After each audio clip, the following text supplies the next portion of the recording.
Good afternoon, everybody. My name is Cory Vokey. As Mike mentioned, I run the services, sales, and delivery business of Red Hat Canada. In today's presentation, I'm going to be covering one of the most exciting service offerings that we have at Red Hat today, and that's Open Innovation Labs. Now, why is it exciting? In my opinion, it addresses one of the core challenges that we're seeing in technology today, and that's technology modernization, or technology currency. Getting at the technology debt that we've accumulated over the years. So I'm going to be discussing that concept of technology modernization, the problem, and how to get at that debt throughout my presentation. I'm also going to interject with stories from my personal past, working within organizations, as well as some success stories that we see at Red Hat, helping our clients every day. A bit about my background. I've been at Red Hat for approximately 2 years. Prior to joining Red Hat, I was an executive at a large financial organization. Now, I'm not going to say a large financial organization throughout all this. Now, I know I'll slip up, so I'll just do it now. The bank was TD Bank. I led an organization of approximately 300 engineers, and I had a budget of $150 million. Most notably in that role, I had the privilege of running a $100 million currency program and personally experiencing the trials and tribulations that we all go through and trying to address our legacy systems. Prior to joining TD, I spent approximately a decade at BlackBerry in roles ranging from software development, systems engineering, architecture, and I left there as a director in charge of global IT operations. So the reason why I'm going through my background is that I've personally experienced a lot of the challenges you're going through today, and I've personally failed at some of them and succeeded. So I'm not going to just get up here and say, I'm perfect and everything else. It's going to be real world scenarios and how we would have done things differently if I had the time to do it again. Another thing before we begin, personally, I was born and raised in a small town in Newfoundland, a small fishing village. And when I get passionate about a topic, and believe me, I'm very passionate about this topic, I tend to speak extremely fast and with an accent. So if it's too much, please somebody gesture at me, and I'll do my best to pump the brakes on that accordingly. Okay, so without further ado, let's begin. So technology change, and change within any organization today. As core technologists in the room, and believe me, I'm one of them as well. So I'm probably the only title officer at any financial institution that actually has a Linux penguin tattooed on his shoulder. I'll do a viewing after this, if you allow me to take off my shirt. But, right? But we tend to just focus on technology. So when we talk about terms like DevOps, methodologies like DevOps, talk about cloud, talk about agile project methodologies, it's all around the bits and bytes. And the core message here is you can't buy yourself into a DevOps culture. You can't buy yourself into Agile. It's not something you buy. It's something you take a conscious effort into changing. And to truly get the capabilities that we see in the underlying environments today, there's a correct way to do it, and of course then there's just focusing on the tech. And we see organizations that actually address the culture and the people first, see huge success. Now I'll digress for a moment. As I mentioned, I ran a $100 million currency program. And initially, I failed horribly at that program.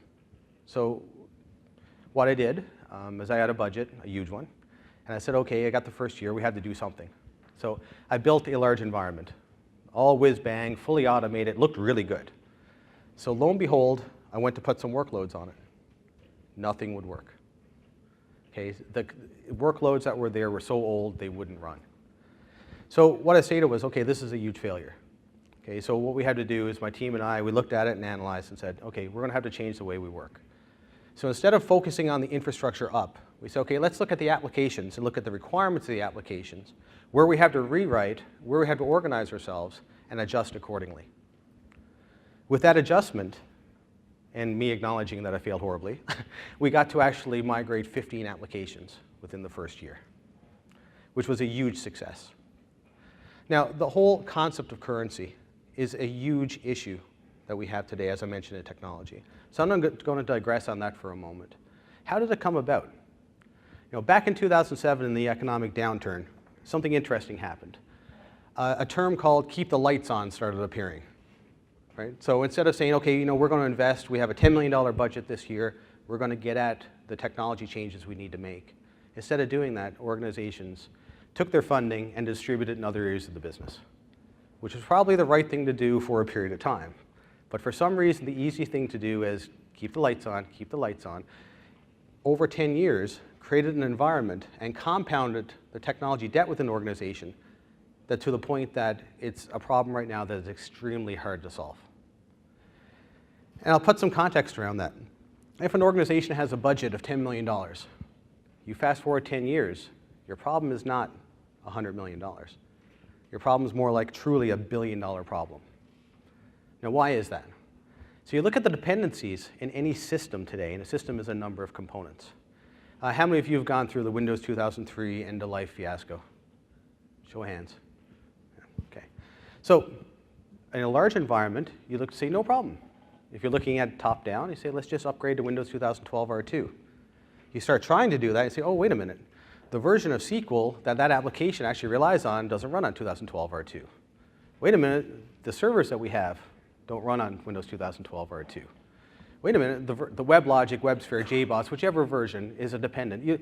I can go forever on the dependencies, but if you actually draw it out, it's an extremely complex mess to deal with. And there's another symptom of what happened in this mess since, in my opinion, 2007, is that we organized ourselves by component, not by system. So if you look at organizations today, and I've worked within them, you see Unix groups, Linux groups, Windows groups, database groups, middleware groups, virtualization groups, security groups, facilities groups, apps groups. We're all responsible for actually just running one particular system. So even politically, being able to address change is never ending. Each one of these groups, for the most part, has their own executives, have their own managers, have their own team leads, and the people doing the work.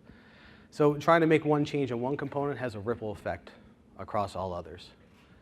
So what is the answer? The answer is basically acknowledging, now this is my opinion and Red Hat's opinion, acknowledging that you have a problem. That's the first step, first and foremost. And do something that my colleague and one of my best friends here, we worked together for about 15 years, he's on next, Chris Saunders, he coined this term, and it's called strangle the monolith. Now, I will tell you, I was in Calgary about 2 weeks ago, and I said this in front of an audience. And one lady came to me after, she said, Cory, you just can't say strangle monolith. I said, why? She says, you have a huge cauliflower ear. Now, I do Brazilian Jiu-Jitsu, so I do have a huge cauliflower ear. So she said, for the love of God, just you say cuddle the monolith or caress it. But nevertheless, if you have a gentle demeanor and you don't do what I do, you can say strangle. And what I mean by that is taking bits and pieces out of your systems, out of your culture, out of your people, putting focus into something that can be achieved and getting her done. Newfie thing, get her done. Get it done and build off that success. Okay? So don't try to lather everything with one brush. Build off that success and have it to be infectious. And that's something that Innovation Labs has. And that's something that we offer today at Red Hat. And what you'll see when you do that is that the people side of things really make a difference. Getting people out of their silos, putting them in a room, giving them the freedom to get something done, you can make amazing things happen. Our CEO, Jim Whitehurst, joined Red Hat in 2013 from a large airline in the US. And he wrote a book called The Open Organization.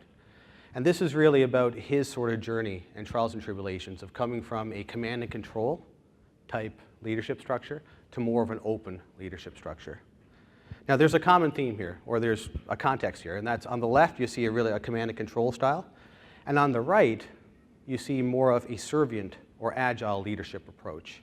And what does that mean, really? I mean, this looks really nice, but it's an environment whereby leaders empower their employees under them, set direction, remove roadblocks, and more importantly, instead of managing the actual person, manage the result.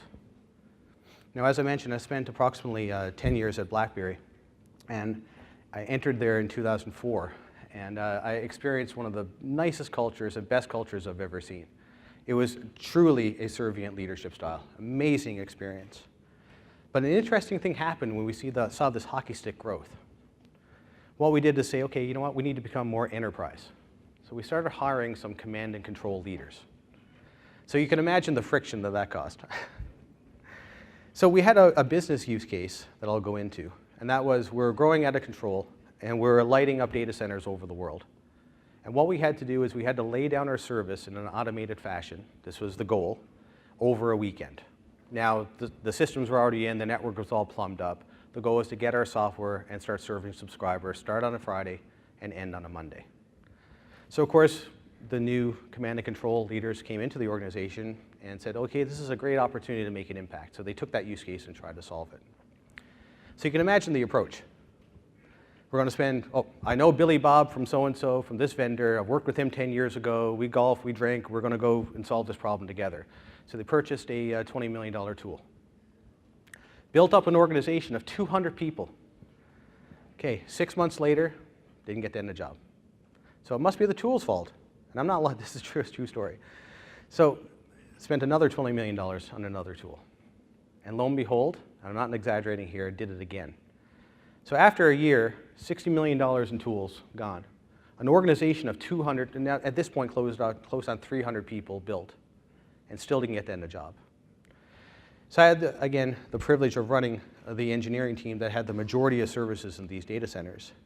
And two of my engineers on a Wednesday afternoon came to me and said, Cory, you know what, this is silly. We're spending 2 weeks, it's error prone every time we light these up. We're on incident calls day in, day out. Can we just solve this problem?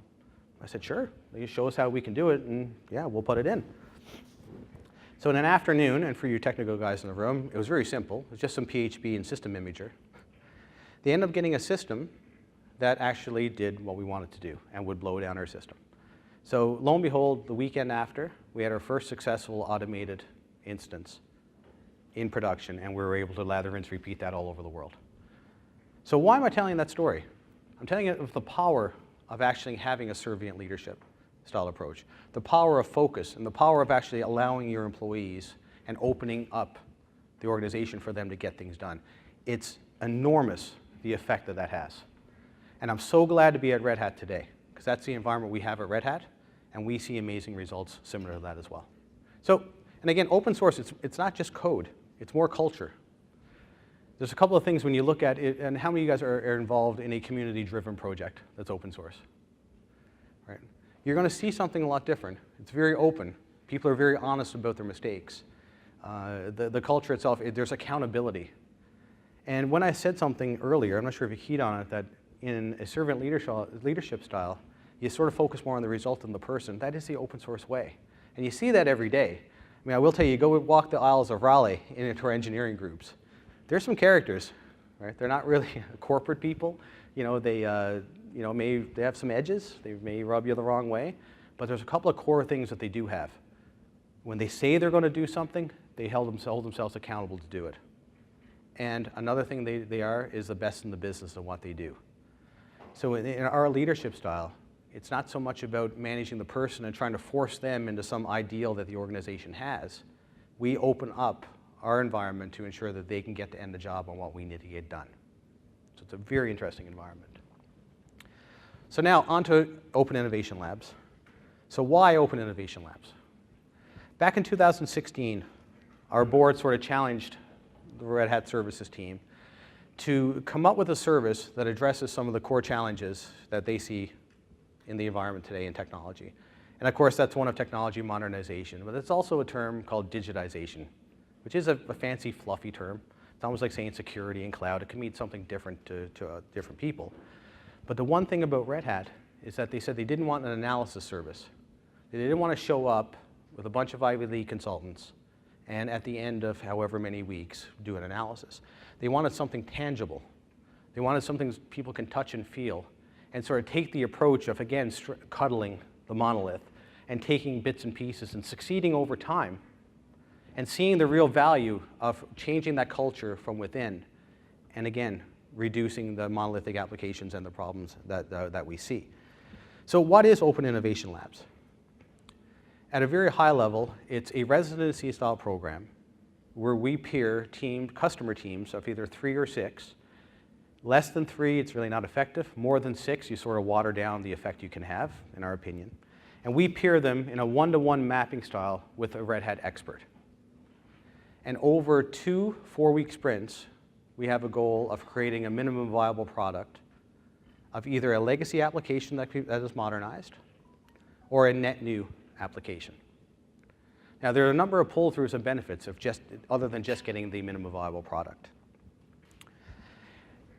The employees that go through this residency program experience real DevOps culture, open source tool sets, and real open source technology, and they get to work in agile processes. So it's meant to sort of showcase to organizations and prove via that MVP that adopting an agile project methodology, adopting and implementing DevOps process and methodologies, and using open tool sets, you can achieve things that most organizations cannot achieve. So it's a very unique service. And again, our mission is basically to accelerate the delivery of our customers' innovative ideas and to create an infectious environment, again, to build off success, not just create a presentation and a PowerPoint. So this comparison, this is the team that did this. So they compared basically an innovation lab style residency to a fancy Michelin 5-star restaurant, right? And the comparisons. So in a 5-star restaurant, you have the kitchen. You know, in most places it's open, it's very transparent. It has the best of tools and ingredients. It's built for speed, and it's always ready for use. So within any Innovation Labs engagement, within the first half an hour, we set up the environment. We have something called a push-button infrastructure. So what we do, we use an external cloud, we put some variables in our PBI scripts, and we build out the kitchen for you to use within 30 minutes. Our chefs, when we built Open Innovation Labs, we took the best and brightest out of Silicon Valley. Right? These people don't know waterfall. Right? They don't know what an AIX LPAR is or a Solaris zone. Right? They only know Agile. They only know what we're trying to push today. Like the chefs in a 5-star restaurant. Right? And the one thing, they make themselves accountable. As I mentioned before, at Red Hat, our consultants and our engineers, a lot of times the soft skills, you know, maybe here or there, but they really know their stuff and they do hold themselves accountable. The method, like any other method, there's a pipeline in a restaurant. Creates the freedom to safely experiment, an agile approach, always learning from failure and pivoting, and that's the big thing here, the learning from the failure and pivoting. What we see in a waterfall approach in most organizations, you have a from, and then you define a to. And then the majority of time in waterfall is you spend a lot of time defining how you're going to get to the to. And this space, by the way, between my two hands is a time box. When organizations adopt and they go through this, what they find is that if you spend more time focusing on where you want to get to, you take this time box and really put it to here. And there's another thing I've learned and I've seen working in a command and control waterfall environment is that a lot of organizations value eloquently describing a failure than actually vigorously getting at a result. And what I mean by that is, if your boss is telling you to do something and you just can't do it, if you can eloquently describe why you can't, you'll probably get promoted. In an approach that we pitch, it's not about trying to describe why you failed. It's saying and acknowledging that, you know what, we're going to get to here, come hell or high water. And the approach I tried to do to get to here didn't work, so I'm going to pivot, and the end result is I'm going to get to here. Allowing the teams and showcasing that power really gets organizations, you know, moving at the speed of light and can achieve things that most organizations haven't seen before. The result is quality, and the result is something that you can evolve over time. So again, our environment here allows organizations to engage in a residency program, experiment what they want to do with either a legacy application or a net new one, fail fast, and get to end a job quickly. A couple of things here, the traditional AK waterfall approach versus what we do in Open Innovation Labs. The one key thing here, the speed to value, the life cycle, the teams, but more so risk.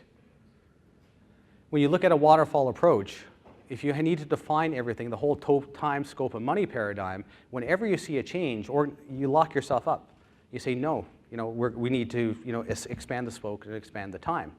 That creates basically delayed projects. It creates increased costs and everything else. In our approach, we really showcase that removing that from your vernacular, that's we can't do it, pivoting fast removes your risk.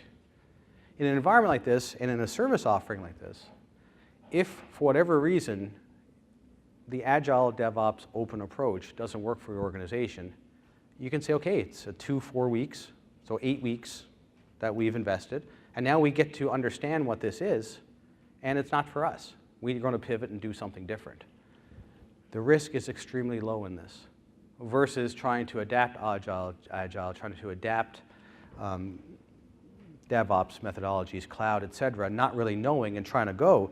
Once you make those huge investments with some assumptions on how to get there, it's a very risky proposition. So go into some use cases.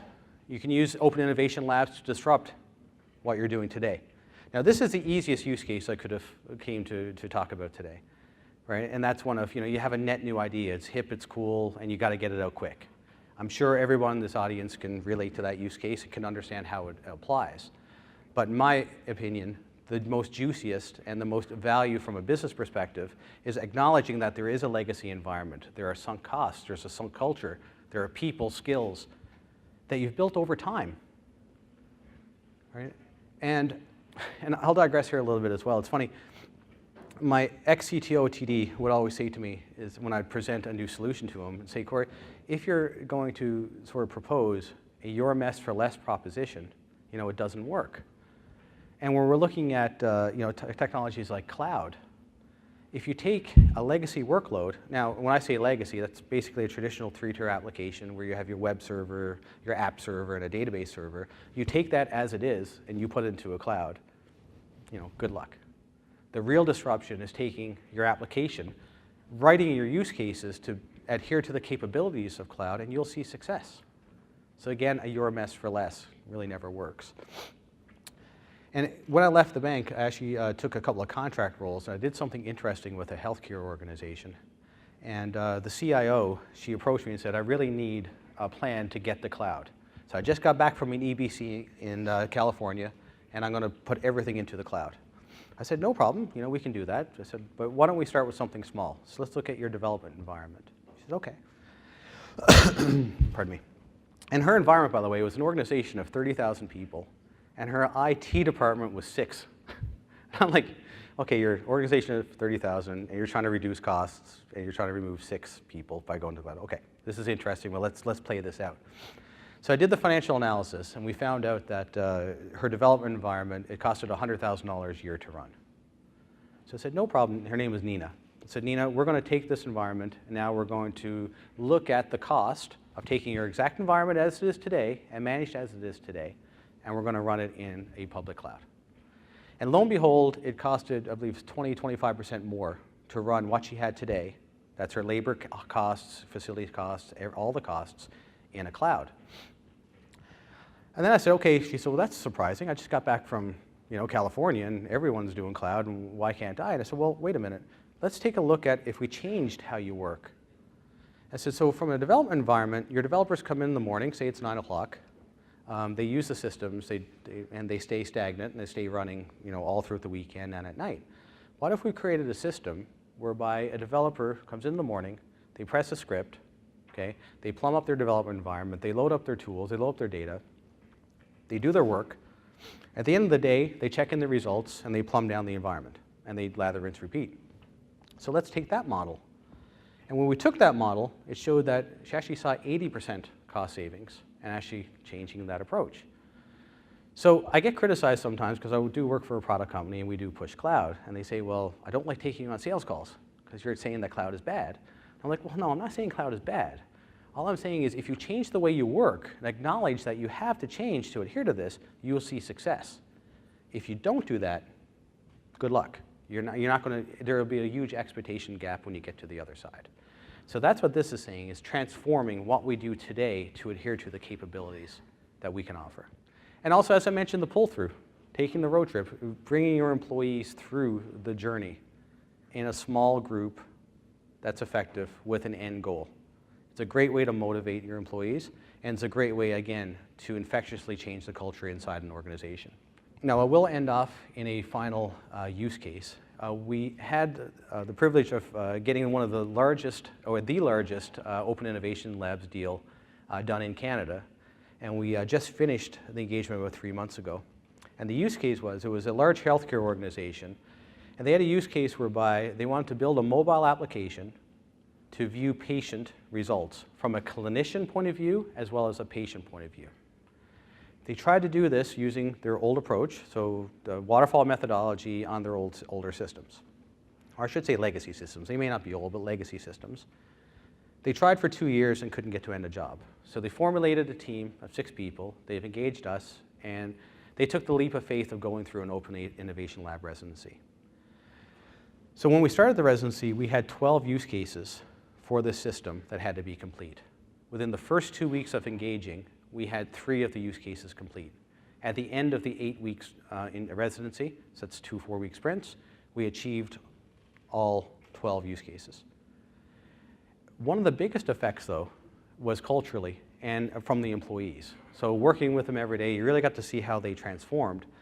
And more importantly, walking in their existing environment was sort of an eye-opener. You walk in, the cubes are yellow, everyone has a high cube, they don't really talk to one another, and it's kind of drab. They come in, they leave at 5, and they lather, rinse, repeat. When they go through a labs residency, the environment that we create for them, we do a pop-up facility, but it's very open, it's very hip.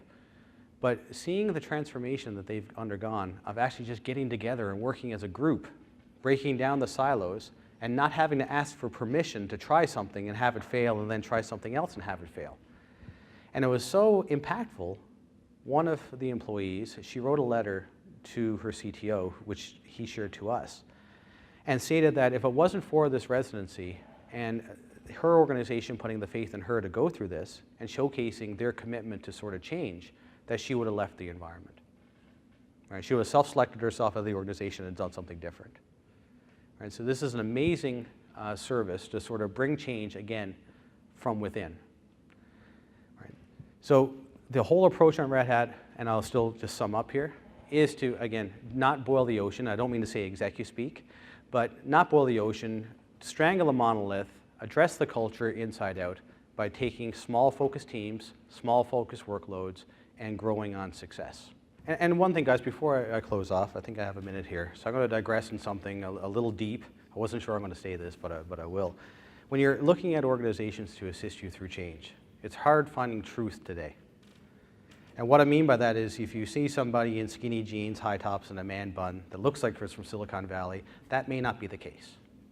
Okay, if you look at a legacy person coming in, again, buying you dinner and taking you out, that may not be the case. It's very hard today. And that's why engagements like this, where it's relatively small, short period of time, and you can prove your worth, are very valuable. Watch trying to get sold on a larger ordeal to try to change. Now, it's funny, I always loved searching for, I guess, truth in things. So growing up, I played lead guitar in a band. And one thing about playing guitar is you can't hide. You know, if you want to play a Joe Satriani riff or do something, I'm up here and I got to do it. So it's Boolean. Either I can or I cannot. After that, I played competitive golf for 15 years. If you say you're a +2 handicap, get her done. Show me. You can't hide. And in Brazilian Jiu-Jitsu, if you're going against another person, you can't hide. It's Boolean. You win or you lose. Right? And that's very cool. So look for truth in things and have prove it to me. And that's one thing I believe Red Hat stands out. We may not be the flashiest, right? We may have the best PowerPoints. Well, these are pretty good, I will say, but we may, but that's fine. Give us an opportunity to showcase, you know. And if it doesn't work, that's fine. We'll pivot with you, or get out of the way, and you can move on and continue your journey. But I would just close off with just watch being oversold and underdeliver, and that's something at Red Hat that we will not do. Our consulting team are 500 people across all of North America.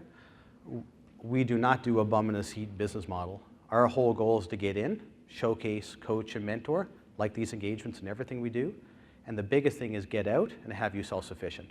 That's success to us. Success is not having somebody in a seat for 3 years. So with that, I'll leave you. You've been a great audience. I hope you enjoy the rest of your day, and thank you for your time. Thank you.